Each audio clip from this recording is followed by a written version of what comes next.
रामचंद्र भगवान की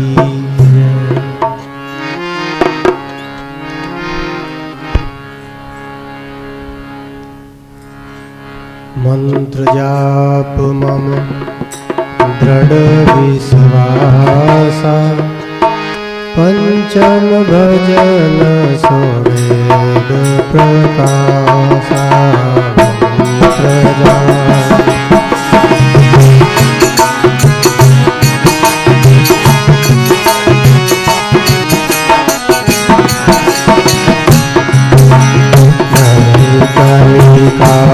जाप साधन दूजा भोग जप जपत प्रगत पूजा कलिका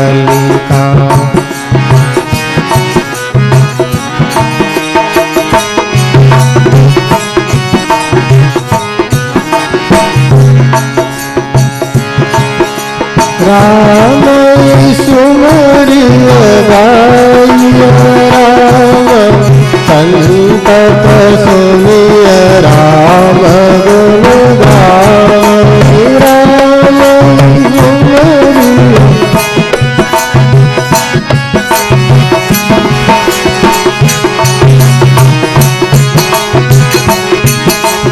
करन बिनु से नम स्वामी राम नमामि नमामि नमामि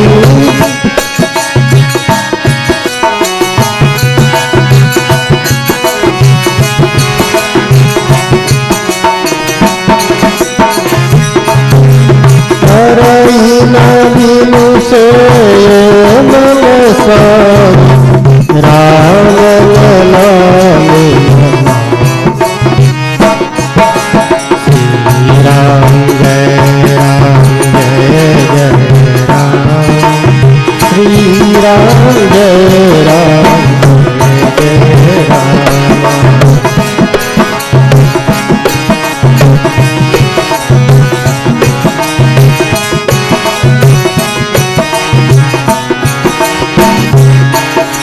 श्री राम जय जय राम श्री राम जय राम जय जय राम श्री राम जय राम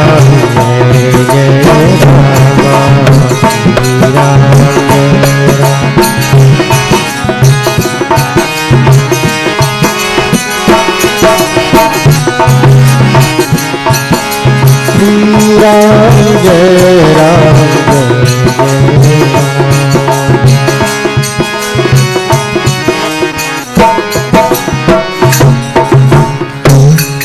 सियावर रामचंद्र की।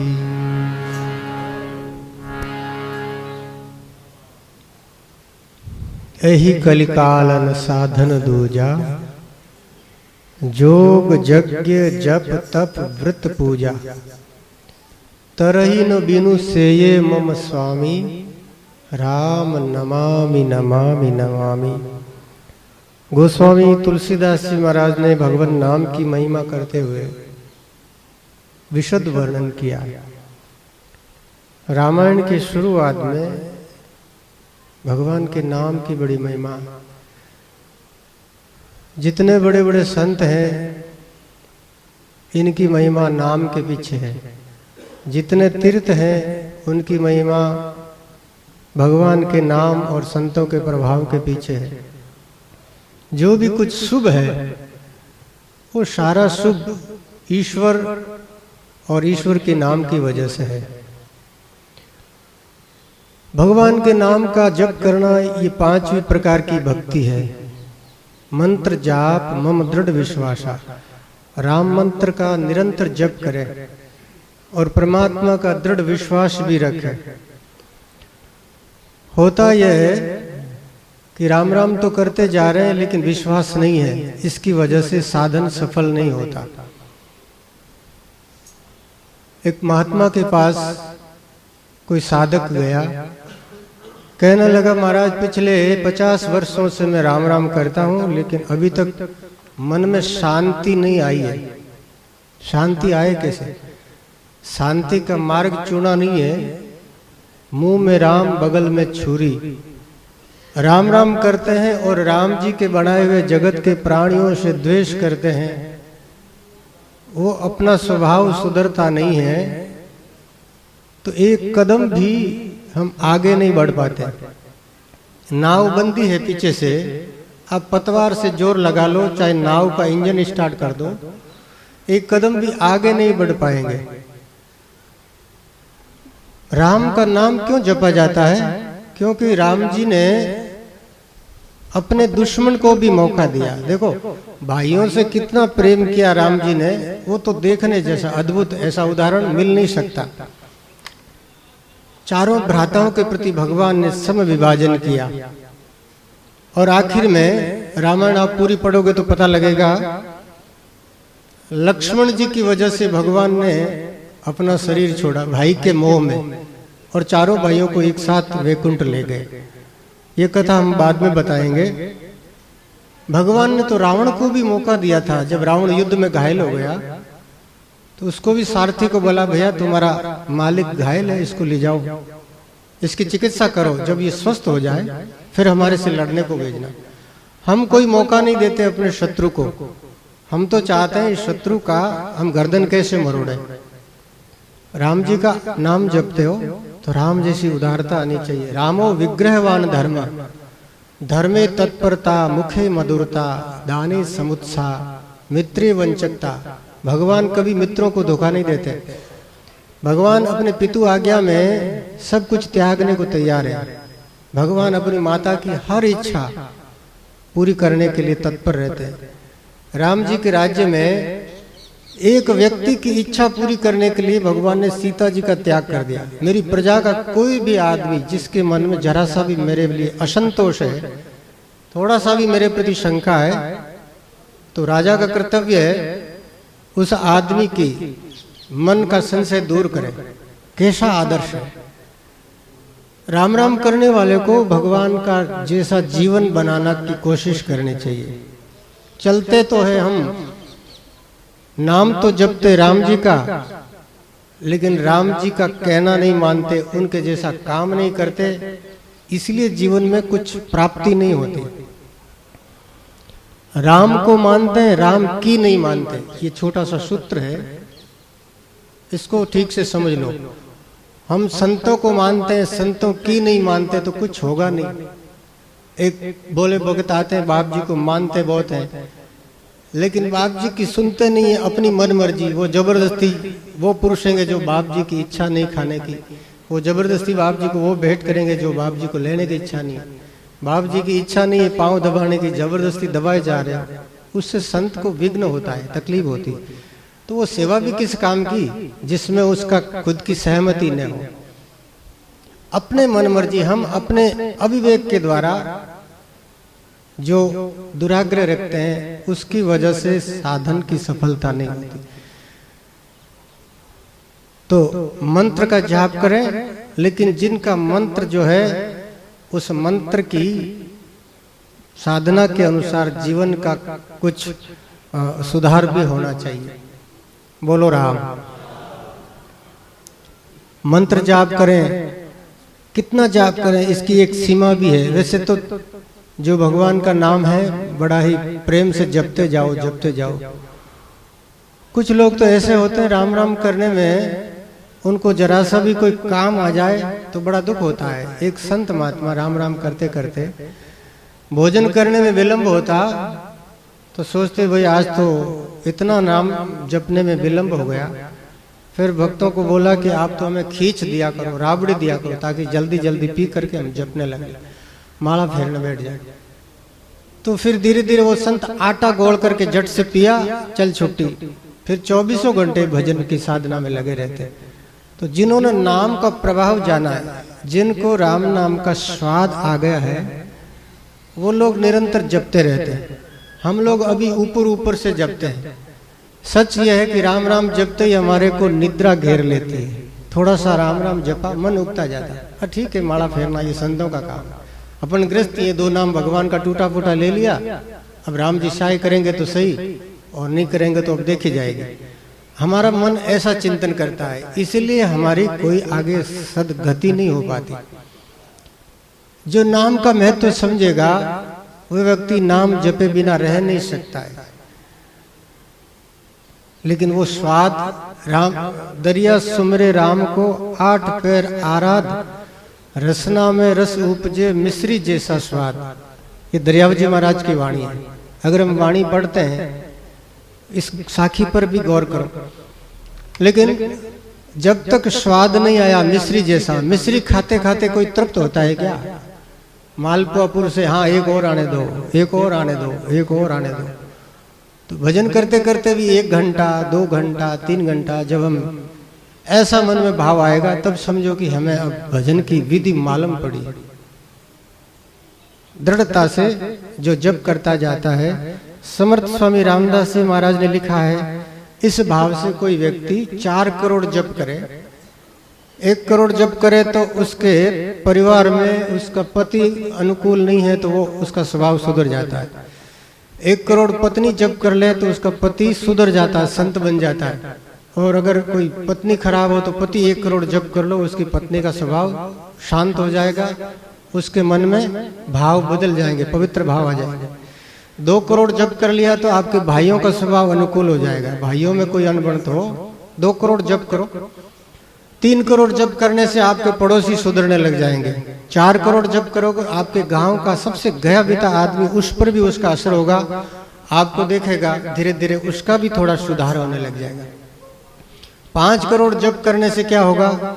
व्यक्ति के जीवन कुंडली में कोई दुर्घटना लिखी हो, कोई ऐसा बहुत खतरनाक योग है जिसमें जीवन की हानि हो, या ऐसी जीवन के समकक्ष कोई ऐसा बहुत बड़ा दुख लिखा हो, वो दुख टल जाता है, सूली सूल में टल जाती है। 6 करोड़ जप करने से अंतःकरण के 6 दोष हैं, काम क्रोध लोभ मोह, ये धीरे धीरे शांत होने लग जाते हैं। इनकी मात्रा कम हो जाएगी, जहर कम हो जाएगा, जरा जरा सा, फिर धीरे धीरे करके पूरा विनष्ट हो जाएगा। 7 करोड़ जप करने से प्रारब्ध कर्म निशेष रह जाता है। 8 करोड़ जप करने से कर्म जो संचित है हजारों जन्मों का, अनंत जन्मों में हमने कितने कितने पाप किए हैं। ये देखो आप, छिपकलियां कितने वो कीटों को खाती है, अपने जीवन में सांप कितने जीवों को खाता होगा, शेर बिल्ली जो भी जानवर है 84 में जीवो जीवस्य भोजनम, एक जीव दूसरे जीव को मार करके आहार करता है, तो ये पाप तो होता ही है। तो अनेकों जन्मों का संचित पाप जो है वो 9 करोड़ जप करने से समस्त विनष्ट हो जाता है।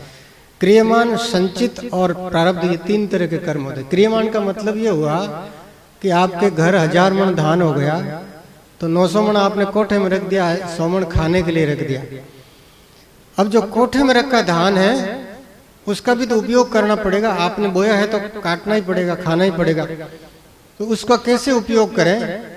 अगर बरसात आ जाए, सुखराम जी महाराज की वाणी में दृष्टांत है, बरसात आ जाए और जो तेखाना पूरा पानी से भर जाए तो वो 900 मण वैसे ही समाप्त हो जाएगा। 100 मण साल भर में मोटा परिवार है खा खू करके खत्म कर देंगे।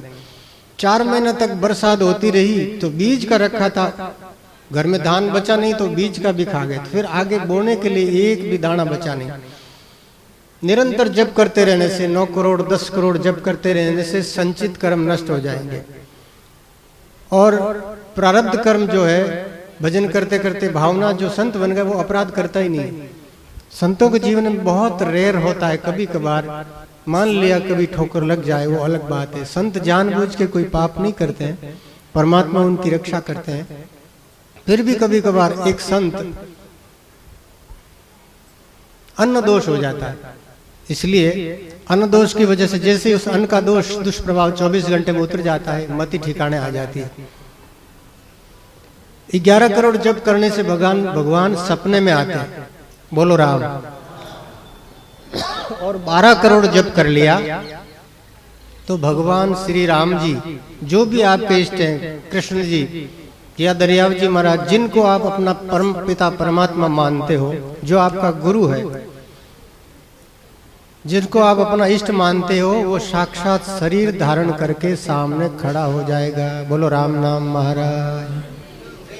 इसलिए 12 करोड़ जप करके देखो, हमारा जप उतना ही होता है। हाथी वाला स्नान, आगे आगे राम राम किया, हाथी पानी में से स्नान करके आता है, बाहर से रेत डाल लेता, तो गीला गीला शरीर में, चमड़ी में रेत और ज्यादा चिपक जाती। पर वो हाथी तो अपने बचाव के लिए, क्योंकि उसको मच्छर काटते हैं ना, इसलिए वो मच्छरों के बचाव के लिए गीली मिट्टी डाल करके अपनी चमड़ी को थोड़ा सा सुरक्षित कर देता है। हम लोग क्या करते हैं, राम राम करके फिर बाहर आकर के वही कबाड़ियों, वही डांडो, अपना स्वभाव। ये संसार के विचार जो है ये मच्छर है, ये मत्सर, ईर्ष्या, ईर्ष्या के लिए संस्कृत में शब्द है मत्सर। मच्छर के जो काटता ना मच्छर, उसकी खाज बड़ी ऐसी भयंकर होती है, वो मिटती नहीं, आधा घंटा तक कुचरते रहो कुचरते रहो। तो ईर्ष्या का रोग है, ईर्ष्या मच्छर है। धीरे धीरे हम बाहर जाते हैं तो ईर्ष्या लगती है, एक दूसरे को देख करके प्रतिस्पर्धा होती है, अपने से तुलना करते हैं, दूसरों की महिमा देख करके हमारे मन में एक जलन सी होती है। ये ईर्ष्या बड़ा रोग है, 6 दोषों में सबसे बड़ा रोग है ईर्ष्या, अहंकार से पैदा होता है। तो ईर्ष्या है, क्रोध है, लोभ है, मोह है, ये सब तरह के जो जीव जंतु है ये आदमी को काटने लग जाते हैं, फिर घेर लेते हैं। तो निरंतर जप करते रहने से ये दोष हमेशा के लिए समाप्त हो जाते हैं। एक आदमी ने पूछा, महाराज 1 करोड़ जप करना में समय कितना लगेगा? हमारी संतों की गणना है 1 घंटा कोई आदमी ध्यान से सीधा कमर सीधा करके बैठे राम राम करे, 1 घंटा लगातार इधर उधर देखे नहीं, जीव निरंतर श्वासोश्वास जब चलता रहे तो 10,000 नाम सुमरण हो जाएगा। कितना? 10,000 1 घंटे में। लेकिन अपन जैसे गाड़ी चलता ना, मान लो किसी को यहाँ से नौखा से गोठन जाना हो, 35 किलोमीटर, कितना किलोमीटर जो भी है, 1 घंटे का मान लो। अगर आप 60 की स्पीड से गाड़ी चलाते हो तो 35 किलोमीटर तो 35 मिनट लगेगा, लेकिन 60 का एवरेज नहीं देगा, कहीं खड्डा आ जाएगा, ब्रेक लगेगा, कहीं कोई सामने कोई जानवर आ जाए, आदमी आ जाए, तो वो निरंतर स्पीड बनी नहीं रहती। 1 घंटा अगर कोई आदमी कर ले तो 2 घंटे में 20,000 हो जाएगा, लेकिन दूसरे घंटे में आदमी थक जाएगा, फिर तीसरे घंटे में उसको निद्रा आने लग जाएगी। बहुत संभव है कि पहले घंटे में 10 मिनट में नींद आ जाए। बहुत अभ्यासी होते हैं संत लोग, वो रात रात भर जप करते हैं, लेकिन उनको भी कभी कभार तंद्रा आ ही जाती है। नींद का ऐसा मामला है, पता नहीं लगता है। तो जब नींद आए तो सो जाओ और एकदम तरोताजा होकर के भजन करो। हमारे यहाँ संत है एक, बहुत सारे संत सभी राम राम तो करते ही हैं, तो वो रात में ज्यादा राम राम करते हैं। नींद का स्वभाव है, रात में ज्यादा आती है नींद, इसलिए रात में अगर 10 बजे 11 बजे सो जाओ। राम सुखदास जी महाराज रात में 9 बजे सो जाते और सुबह 2 बजे, रात में 2-2:30 बजे उठ जाते। सोने के लिए सबसे बढ़िया समय 9 बजे से लेकर के 2-3 बजे तक, 4 बजे तक सो लो। अगर इस समय में ज्यादा जगना है तो फिर वो निद्रा तद्रा स्वभाव में जम जाती है, फिर आप थोड़ा सा बैठोगे तो नींद आ जाएगी, स्टेज पर भी नींद आ जाती है। तो राम राम करते करते नींद आती है तो वो साधन में धोखा हो जाता है। पेपर दे रहा है कोई छात्र और उसको नींद आ गई तो 3 घंटे में कॉपी तो छीन ली जाएगी, फिर साल भर उसका जो किया कराया है वो बर्बाद हो जाएगा। तो जप करने के लिए सबसे बढ़िया समय 4 बजे से लेकर के सवेरे का, सवेरे के समय तरोताजा होकर के 1 घंटा बैठे तो उसका 12,000 जप हो जाता है सवेरे के समय। और दिन में करोगे रोटी खाने के बाद तो 10,000 की जगह 8,000 ही होगा। रोटी खाने के बाद शारीरिक क्षमताएं कम हो जाती है। तो आप करके देखो थोड़ा साधन, 1 करोड़ तो जब करके देखो, 1 घंटे में 10,000 हुआ तो 10 दिन में 1 लाख हो जाएगा, फिर महीने में कितना 3 लाख हो जाएगा, तो 100 लाख का 1 करोड़ है। बाकी की गिनती आप आगे करो।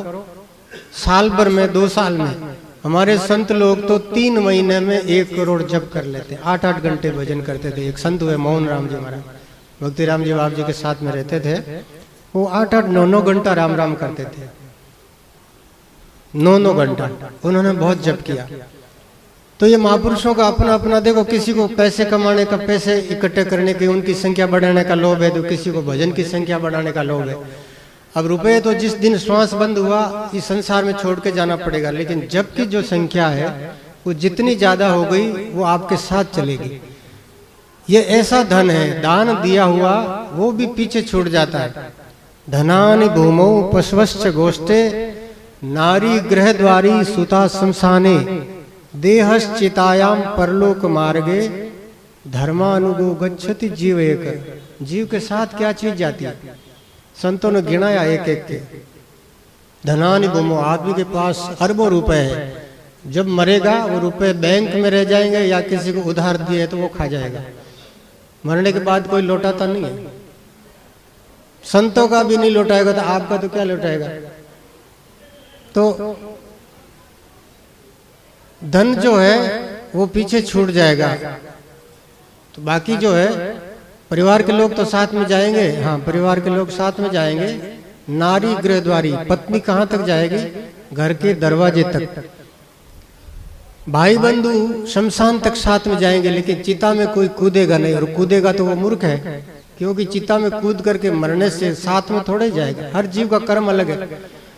उसको जो मरा है यमराज किस जोनी में डालेंगे, हमारा कैसा कर्म है। यहाँ मिलना जो हुआ है, बोलो राम। भाइया 2 मिनट रुक जाओ। मैंने कहा है आपकी कथा बहुत महत्वपूर्ण है।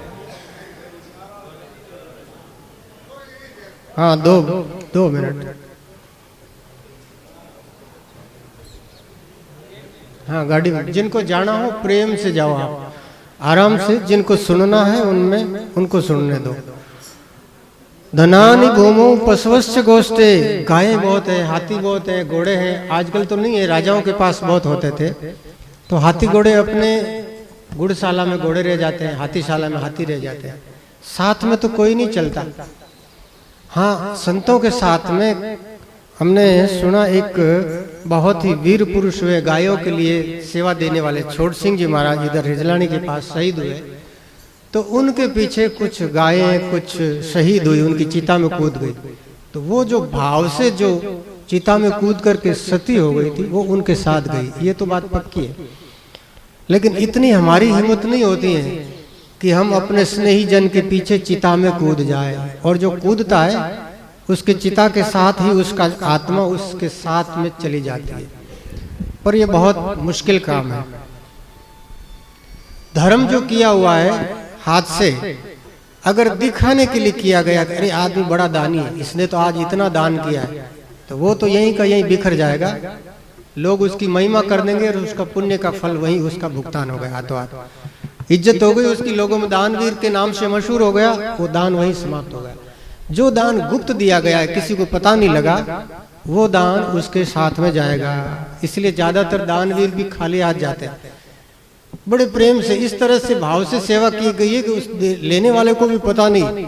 एक गरीब आदमी गया, बहुत गरीब डोकरी विधवा, कोई आगे नहीं कोई पीछे नहीं, तो हर महीने उसके घर में एक कोई बाजरी की बोरी पहुंचा जाता। उस डोकरी को पता नहीं लगा, वो पड़ोसियों को पूछने लगी, कौन मेरे घर में बाजरी रख के जाता है। और कभी कभार तो उसके घर में आटा पिसा करके पीपा भर के रख जाता है। लेने वाले को पता नहीं कि कौन दे के जाता है। ये है दान की महिमा। एक संत महात्मा ने खारिया गांव में चौमासा किया।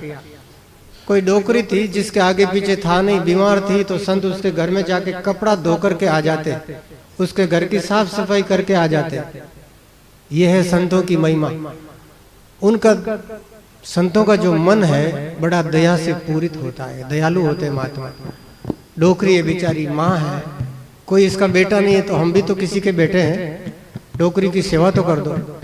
इसको बोलते हैं सेवा भाव। हम तो सेवा में अगर कोई फोटो खींचेगा तो हम आगे आकर के ऐसे सेवा का वो मुद्रा बना के खड़े हो जाएंगे, और जब फोटो वाला नहीं हो तो पीछे चले जाएंगे। सेवा करने वाला महान है, लेकिन सेवा भाव भी ऐसा है जैसे सबरी मैया ने, रामायण में आती है कथा है, ऋषियों की ऐसे सेवा कर जाती, रात में उठ करके ऋषियों की कुटिया की साफ सफाई कर जाती। पता नहीं लगता रात में कौन आता है, कंकड़ पत्थर ये मार्ग सब साफ कर देता है।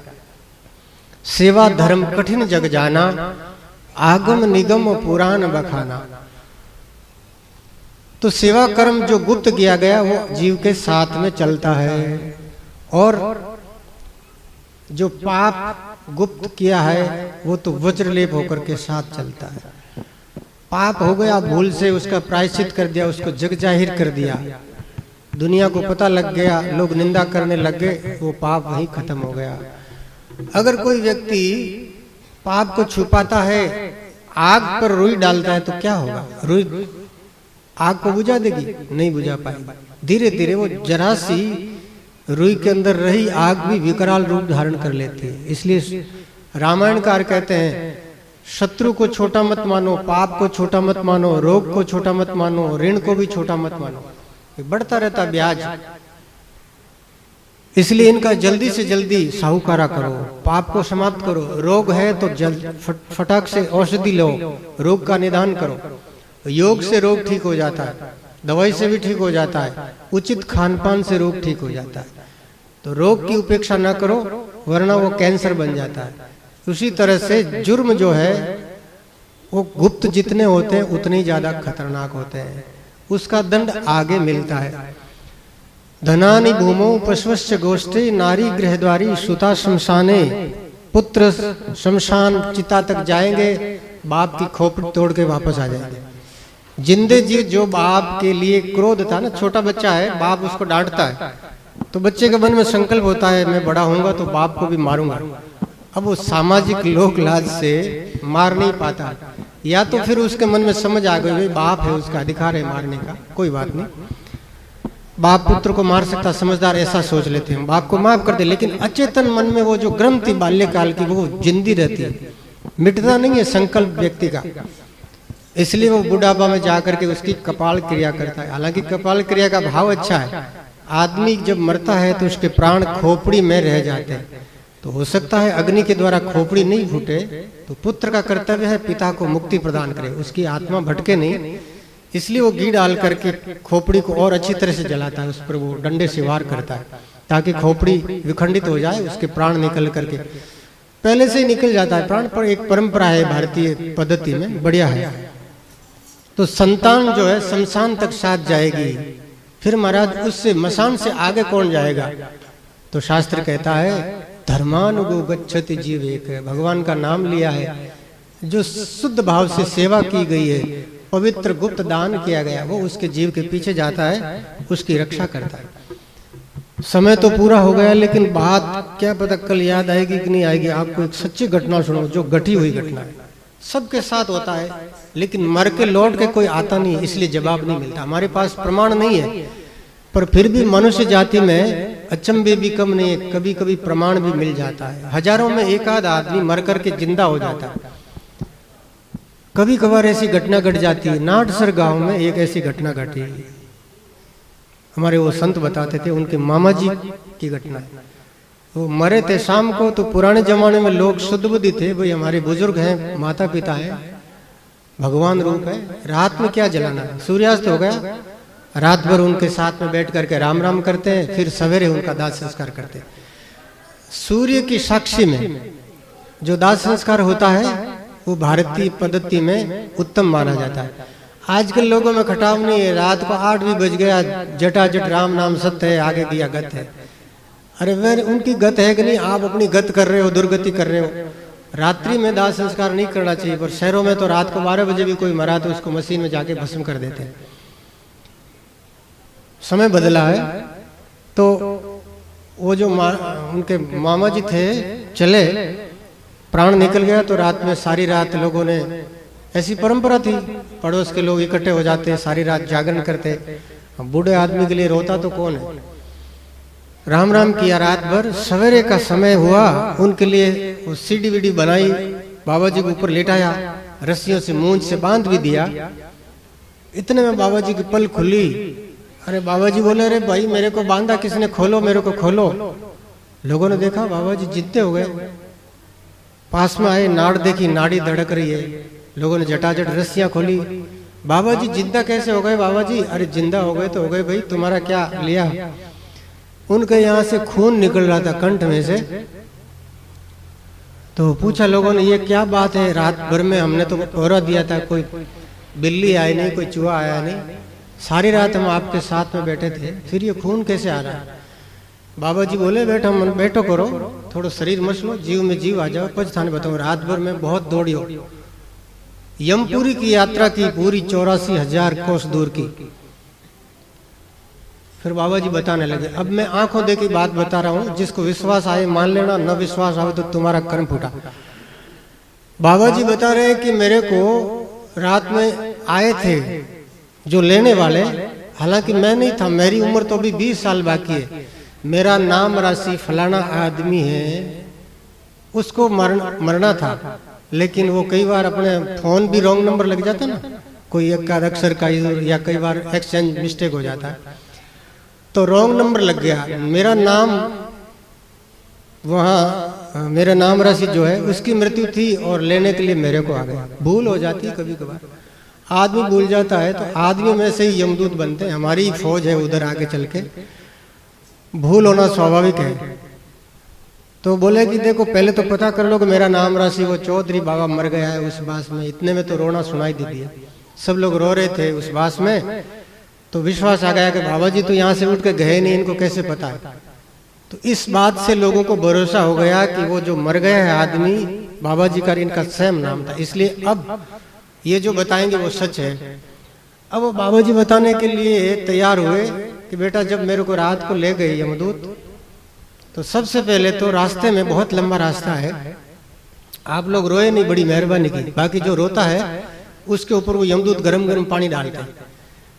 जो आदमी खुद राम राम करता नहीं है, दूसरों का दुख दे करके, दूसरों का कलेजा जला करके आता है, पीछे वाले परिवार के लोग रोते हैं, तो उस पर वो लोग गरम गरम रास्ते में गर्म पानी डालते हैं। अगर किसी के परिवार में कोई की मौत हो जाए, राम राम करने लग जाओ, रोवो नहीं, तो वो गरम गरम रास्ते में पानी डालने वाली सजा माफ हो सकती है, वो नहीं होगा। लेकिन लोग तो रोएंगे, किसी को रोज रोना नहीं आए तो भी जबरदस्ती रोएंगे, लोग क्या कहेंगे। घूंघटे में बाया ने कोई देखे थे को नहीं, हाँ हाँ हूँ शुरू कर देवे। 5-7 बाया भेली हुई मांडी हुका हुक, छानी नहीं रे किशनदास दर्दवान रिकूक। दर्द तो किसी को है जिसको है, बुढ़ा आदमी है तो लोग बुढ़ा के वास्ते तो ठीक है, बाबा जी माचो छोड़ दियो, न्याल हो गया, माला फेरता ही जा, बाबा जी कणा जा, फिर भी वे माड़ा ही जबरदस्ती रोई। अब जबरदस्ती रोने रो दंड ओ मिले बाबा जी ने, बारे में गर्म पानी डाले रास्ते में। तो आप लोगों ने मेहरबानी की, रोए नहीं, तो मेरे पर वो गर्म पानी की सजा वो मुझे नहीं भुगतनी पड़ी। रास्ते में, यमपुरी के रास्ते में बड़े बड़े कांटे लगे हुए, रास्ता बड़ा खतरनाक है, कोई वहाँ हाईवे रोड नहीं है, डमर किए हुए। पापियों को जिस रास्ते से ले जाया जाता है पूरे रास्ते में कांटे हैं।